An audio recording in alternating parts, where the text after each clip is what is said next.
Bonjour à tous et bienvenue. Aujourd'hui c'est le 4e épisode de la série estivale House of Zahavi, une série où Pini Zahavi pourrait faire pâlir Frank Underwood et le faire passer pour un joueur de Bonto. Alors pour ceux qui ne connaissent pas Pini Zahavi, je vous renvoie aux 3 premières vidéos. Alors avant toute chose, celle-ci, elle va faire mal à la tête. Parce qu'en fait, entre ceux qui disent oui, le complot n'existe pas, entre ceux qui voient un complot de partout, ben vous allez voir, vous allez comprendre pourquoi je dis ça, parce que c'est très compliqué, et donc attention aux détails. On va commencer par Moucron. Alors, pourquoi vous allez me dire? Parce que Zahavi, dans son empire, il n'a pas seulement des joueurs, il n'a pas seulement des droits télé, il n'a pas seulement des gens de fédération sous son influence, non, il a aussi des clubs, alors qu'on est d'accord, un agent ne peut pas avoir des clubs. Je rappelle que Zahavi est toujours enregistré à la FA, donc la fédération anglaise, comme agent. Néanmoins, l'été 2015, le club de Moucron, donc près de la frontière française, est racheté par une société du nom de Gol Football Malta, Gol, G-O-L.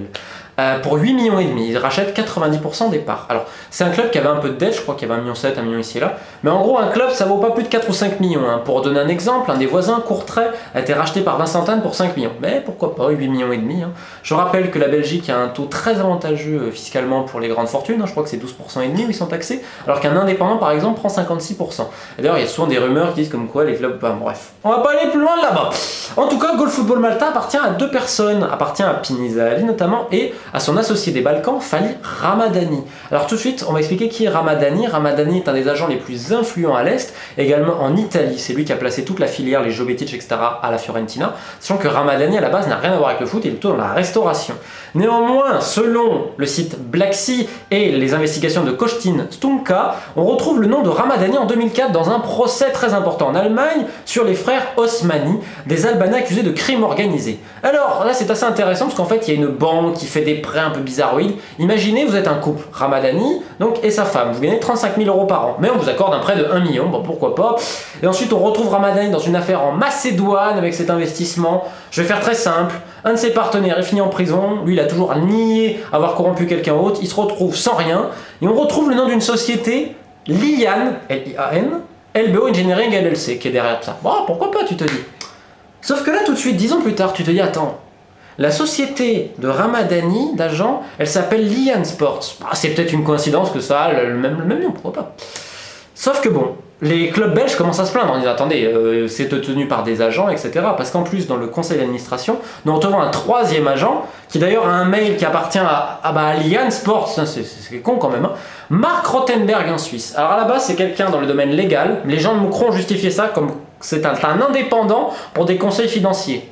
Donc le mec passe de légal à conseil financier, bon pourquoi pas.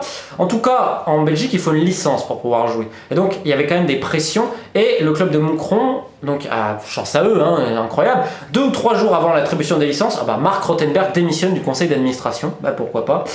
Donc c'est passé, sachant que Rothenberg en fait était intervenu, selon mes informations, par Zahavi, parce que son avocat habituel, Ehud Shoshatovic, alors qu'on a des bruitages de fond, vous voyez, c'est magnifique aujourd'hui. Bref, Ehud Shoshatovic était jugé trop rigide. Donc il fallait quelqu'un d'un peu plus souple. Et Rothenberg, en fait, c'est lui qui a permis également l'achat par Gol Football Malta. Néanmoins, et c'est là où vous allez voir où c'est un peu fou, l'année d'après, février 2016, ça commence à sentir mauvais. Les gens savent qu'il y a des agents derrière.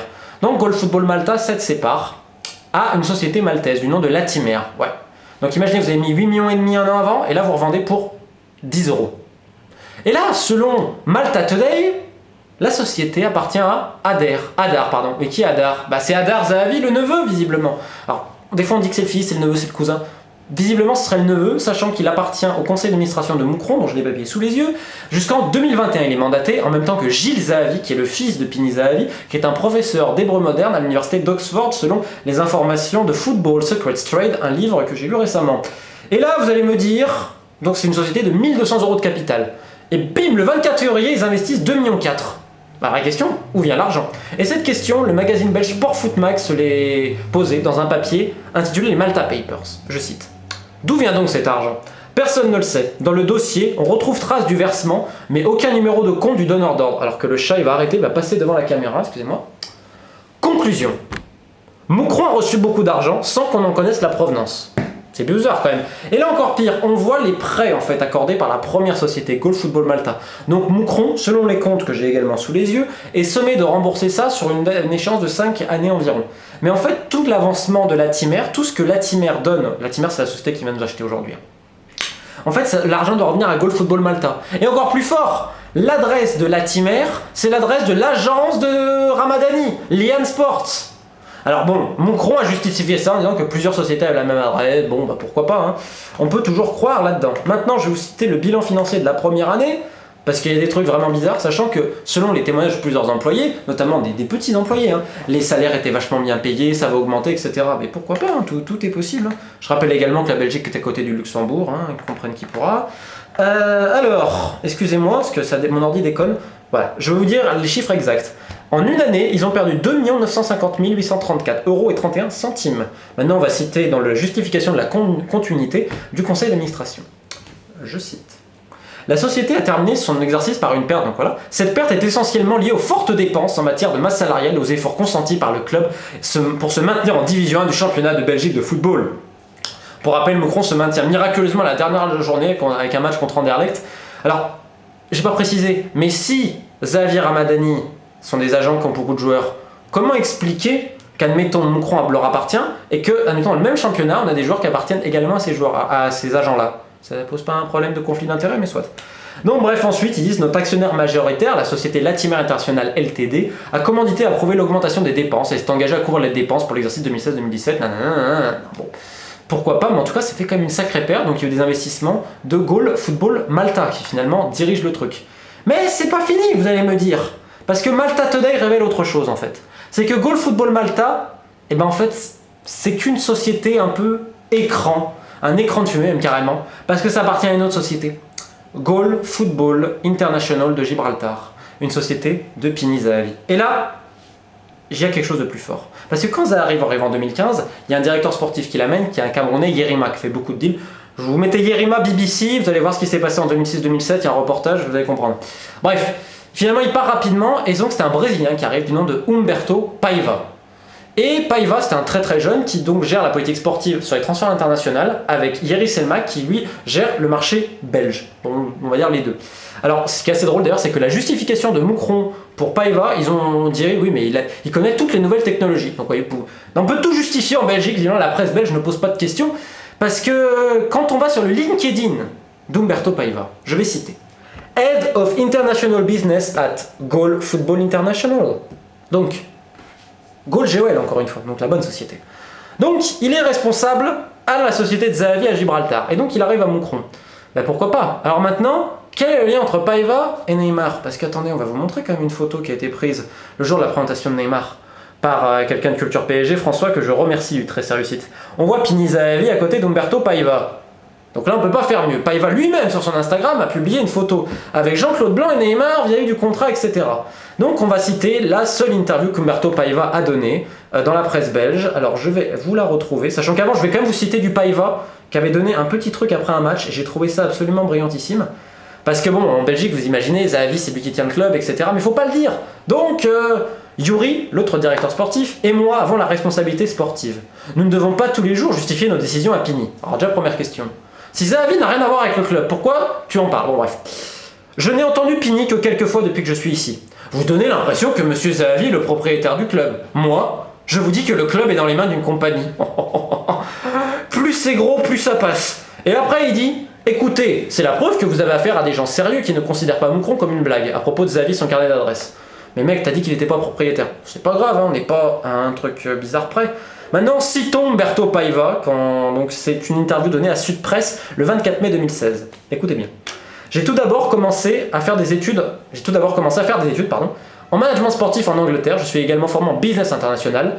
J'ai eu l'occasion de travailler pour une agence brésilienne qui représentait notamment Neymar, Lucas et Dodo de l'Inter Milan. Je n'avais que 27 ans. Je travaillais pour Neymar lorsqu'il évoluait à Santos. La plus grande partie du boulot était de bien négocier pour lui en matière de publicité et autres. Il a aussi travaillé évidemment avec Coutinho au Corinthians. Il a conseillé aussi le club de Reading.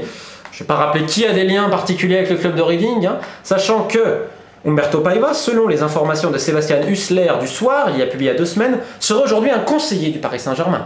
Information confirmée par Alban Traquet dans l'équipe. Alban Traquette, un journaliste d'investigation, qui avait notamment sorti un grand livre sur Roman Abramovich il y a plusieurs années. Je rappelle que Roman Abramovich prend Chelsea sous conseil de Pini Zahavi, et donc il avait fait un long chapitre là-dessus. Alban Traquet et d'autres, il y a d'autres sources, estiment qu'en fait Pini Zahavi connaissait le père d'Umberto Paiva, qui était visiblement un agent. Je vais être honnête, j'ai pas réussi à retrouver la trace du père d'Umberto Paiva.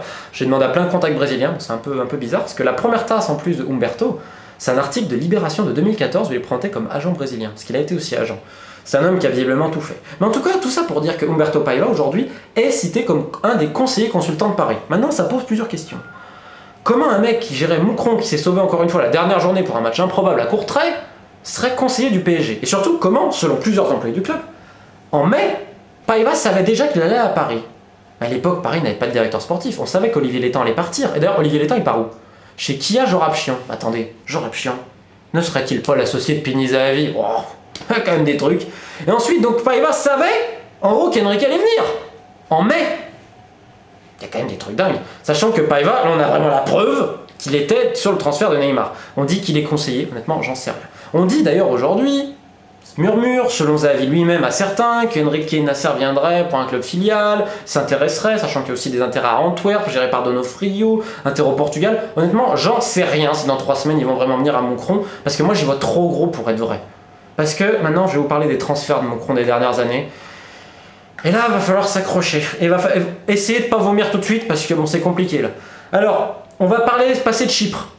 Apollon Limassol. Limassol, je rappelle, une ville avec beaucoup de Russes en cavale, un peu, ceux qui viennent, il y a plein d'argent, le secret bancaire à Chypre. On va pas trop préciser, vous avez l'idée. L'Apollon Limassol est détenu par la société Apollon Football Public Limited. Mais 16% du capital appartient à Silva Trading Limited, une compagnie offshore qui appartient à Pini Zahavi. Bon, pourquoi pas, on sait jamais. Maintenant, on parle des transferts. Août 2012. Nikola Aksentijevic, un arrière-droit serbe, quitte le Partizan Belgrade. Pour ceux qui s'intéressent au Partizan Belgrade et l'Empire serbe de Zahavi, c'est la 3e vidéo. Donc il part au Vitesse Arnhem. Je rappelle que Vitesse Arnhem, c'est le club partenaire de Chelsea. Vous connaissez les liens, Abramovich, Zahavi, tout ça. Bon. Sauf qu'en fait, c'est pas vrai. Et la vraie version, selon Football League, c'est que le 27 août 2012, il y a un transfert de 1,8 million de ce joueur du Partizan à l'Apollon Limassol pour 4 ans. 2 jours plus tard, le joueur part pour un montant non déterminé au Vitesse Arnhem. 2 saisons plus tard, il retourne en pro au Partizan, et en 2015, après que Zahavi rachète Moucron, donc, il est prêté à Moucron pour 21 matchs. Bon, pourquoi pas. Ensuite, nous avons Marko Pavlovski, le capitaine de la Serbie en U19 quand il gagne l'Euro 2013. Et là, le 28 août 2013, en fait, il signe un contrat de 4 ans à l'Apollon Limassol, le montant n'est évidemment pas connu, et ils étaient tellement précipités pour écrire le contrat qu'ils ont même fait une erreur, ils ont écrit Pavolski. Bon. 2 jours plus tard, on le retrouve prêté au FC Porto. Je rappelle que le directeur sportif à l'époque était Antero Henrique, où il jouera 30 matchs pour la réserve. Alors là, c'est quand même pas incroyable. 2015, il est prêté à Moucron pour 3 matchs. Et encore plus incroyable, il retourne dans le club formateur en prêt. Je rappelle qu'il appartient toujours à l'Apollon Limassol, où il a jamais mis un pied visiblement. Il est prêté donc à l'OFK Belgrade, son club formateur. Et là, regardez les ramifications, comment ça va loin. Donc c'est l'OFK Belgrade qui le vend à la base. Le club est détenu par Zvedan Terzic, qui est l'ancien président de football en Serbie, qui est passé en prison, où il paye sa clause en cash, plus d'1 million, enfin bref. Mais le beau-frère de ce mec-là, c'est Nicolas Damjanac, dont j'ai parlé dans la 3e vidéo, parce que Damjanac, c'est l'associé numéro 1 de Fali Ramadani dans la société Lian Sports. C'est magnifique les connexions. Mais c'est pas fini, il y a encore d'autres transferts bizarres. Shane O'Neill, un Irlandais états-unien. Donc les Colo Rapids, en juin 2015, donc c'est son club, dit qu'ils sont intéressés pour vendre les droits économiques du joueur, car ils ont besoin d'argent pour renforcer l'équipe. Je rappelle que la tierce propriété, la TPO, est interdite en mai 2015. Mais eux, bon après, c'est pas grave, hein, visiblement. Il y a un règlement pour certains et d'autres non. Bref, le 7 août 2015, O'Neill est transféré pour un montant inconnu à Limassol. Il ne jouera aucun match à Limassol. Le 31 août 2015, il est prêté à Moucron. Il jouera 0 match. Il est ensuite prêté à Cambridge United et il a été prêté l'année dernière au NAC Breda. Le club néerlandais a refusé de répondre à toutes les questions de Kostin Stumka, le journaliste à la base de cette investigation, pour savoir si O'Neill avait déjà mis un pied à Chypre. Ça fait pas bien louche déjà. Ensuite, on retrouve l'Argentin Valentin Viola qui arrive du Racing au Sporting pour 5 millions. Alors, je vais pas rappeler que le Sporting à l'époque, c'était là où Zahavi avait plein de mecs, que ensuite Carlos Freitas qui s'occupait du Sporting est passé à la Fiorentina où l'associé de Zahavi, Ramadani, a placé plein de joueurs. Je ne vais pas le rappeler parce que bon, hein. Après on va dire que je suis complotiste. Bref. En 2016, un mec qui a coûté 5 millions quand même, hein, il arrive libre à l'Apollon Limassol. Il ne fera aucun match à l'Apollon Limassol, mais il sera prêté au lieu de ça pendant 2 ans à Moucron. Il jouera 9 matchs la première année, 14 la deuxième année, il mettra un but et un but. Et aujourd'hui, il est prêté à l'Independiente Medellín. Mais c'est pas fini, il y a d'autres transferts bizarres, et le plus bizarre, qui est un peu défrayé la chronique par les Football Leaks, c'est Cristian Manea, qui a 16 ans et quelques, qui était devenu le plus jeune joueur à jouer pour la Roumanie. Je rappelle qu'il appartenait à l'Académie Hagi. Je ne vais pas rappeler qui y a derrière l'Académie Hagi. On retrouve notamment un agent italien qui est lié plus ou moins à Pini Zahavi, parce que les joueurs de Ramadani sont liés à lui. Bon, bref.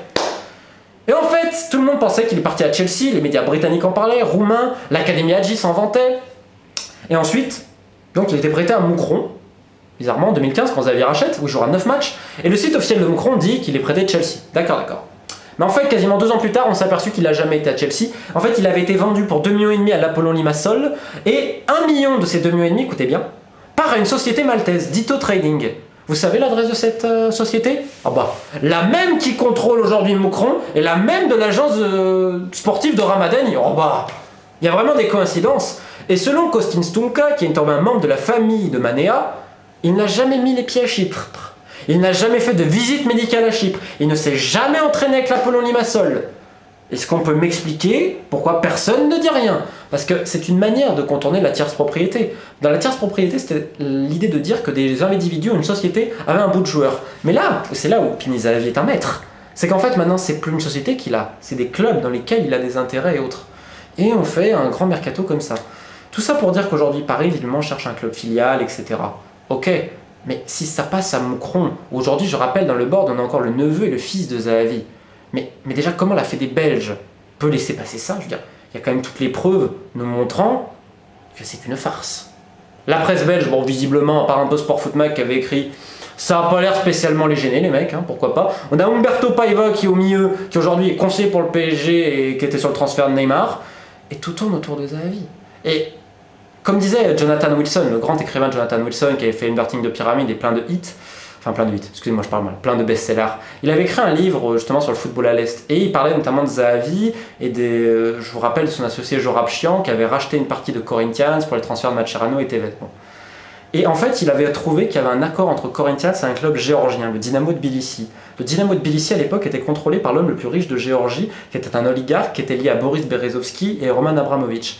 Berezovski et cet oligarque se sont retrouvés morts officiellement de suicide. Et en fait, la justice brésilienne a toujours pensé qu'en fait, cet accord était une manière de blanchir de l'argent pour des fins beaucoup plus néfastes. On peut même retrouver des déclarations sur Internet, si vous mettez, quelqu'un de la justice brésilienne expliquant qu'il pense que c'est pour un trafic d'armes et de drogue. Tout ça pour dire que le foot, ok, c'est bien beau, Neymar il vient au PSG, etc.